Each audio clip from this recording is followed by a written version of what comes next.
अस्सलाम वालेकुम dear investors. उम्मीद है आप सब लोग खैरियत से हैं। आज हम अपनी फरवरी 2026 की ब्रीफिंग का आगाज़ करते हैं। और जैसा कि हमारी पिछली ब्रीफिंग में हमारी बात हुई थी कि 2026 का जो साल है वो हम स्टॉक मार्केट के लिए अच्छा साल देखते हैं। और हमारी एक्सपेक्टेशन ये है कि इस साल भी मार्केट पिछले सालों की तरह अच्छे रिटर्न देगी। तो इसका आगाज़ हमने देखा जनवरी में कि जनवरी में जो कि सी 100 इंडेक्स 5.8% से इंक्रीज़ हुआ और की एम 30 इंडेक्स 5.03% से उसका इजाफा हुआ। तो ये खुशाइन बात है। और ये जनवरी के महीने की month of January for the last several year best performance थी मार्केट की। लेकिन इसके साथ साथ हमने ये भी देखा कि मार्केट में वॉलेटिलिटी देखी गई, मार्केट में अप्स एंड डाउन देखे गए। और ये हर स्टॉक मार्केट का खासा होता है कि मार्केट एक डायरेक्शन में नहीं जाती बल्कि वॉलेटाइल रहती है। मार्केट एक्टिविटी के हवाले से हम बात करें तो हमने फिर देखा कि म्यूचुअल फंड में सब्सटैंशियल इन्फ्लोज रहे इस महीने में। 95 मिलियन डॉलर्स की बाइंग की है म्यूचुअल फंड्स ने। और कंपनीज ने इंडिविजुअल्स ने 44 और 24 मिलियन डॉलर्स की बाइंग की है। बैंक्स और फॉरेनर्स की तरफ से एक सेलिंग का जो मोमेंटम है वो कंटिन्यू रहा है। अब हम मैक्रो इकोनॉमिक्स की बात करें तो हमने देखा है कि जो सीपीआई इन्फ्लेशन है वो अंडर कंट्रोल रहा है। जो लास्ट मंथ का सीपीआई है वो 6.1% अनाउंस हुआ है। तो ये अंडर कंट्रोल है और हम समझते हैं कि अब आगे जाके कुछ इन्फ्लेशन में अगले कुछ महीनों में इजाफा होगा जो कि शायद 8 से 9% तक जा सकता है।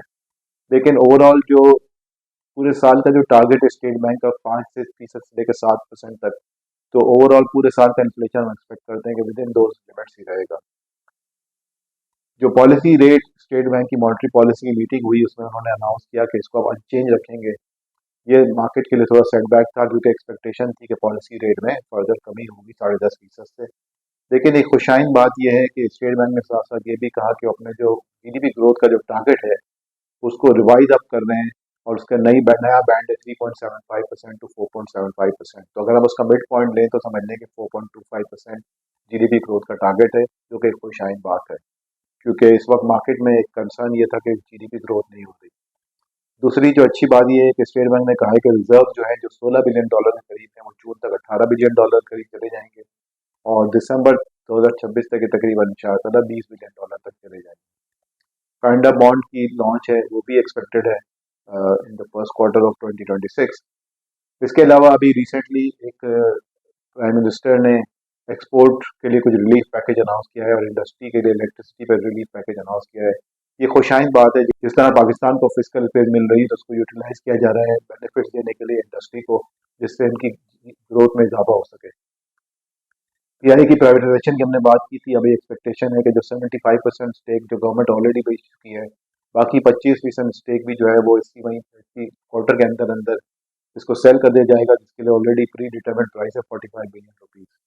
तो इंशाल्लाह ताला ये गवर्नमेंट को अच्छे रेवेन्यू से मिल जाएगा। सुपर टैक्स के ऊपर फैसला आ गया जिसकी वजह से गवर्नमेंट के जो एफबीआर के जो टैक्सेस थे वो रुके हुए थे। तो वो भी एक मसला काफ़ी हद तक एफबीआर के लिए रिजॉल्व हो चुका है। इन सब बातों को देखते हुए चीज़ें पॉजिटिव लग रही हैं। बस एक जो रीजनल कंसर्न है वो ये है कि जो ईरान की तरफ से यूएसए की तरफ से ईरान के लिए कंटिन्यूस थ्रेट्स आ रहे हैं वॉर के, वो एक नेगेटिव चीज़ है। और इसमें अल्हम्दुलिल्लाह कोशिश हो रही है, सारी मुस्लिम कंट्रीज और इवन यूरोपियन कंट्रीज भी कोशिश कर रही हैं कि वो ईरान ईरान के ऊपर अटैक ना हो।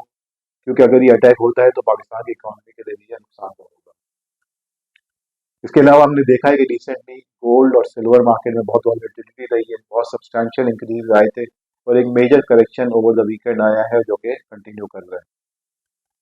From the perspective of future investment हम आपको रिकमेंड करेंगे कि अगर आप लॉन्ग टर्म इन्वेस्टमेंट करना चाह रहे हैं तो लकी इस्लामिक स्टॉक फंड में और साथ साथ लकी इस्लामिक एनर्जी फंड में, ये दो हमारे फंड हैं जो स्टॉक मार्केट में इन्वेस्टमेंट करते हैं, उनमें इन्वेस्टमेंट करें।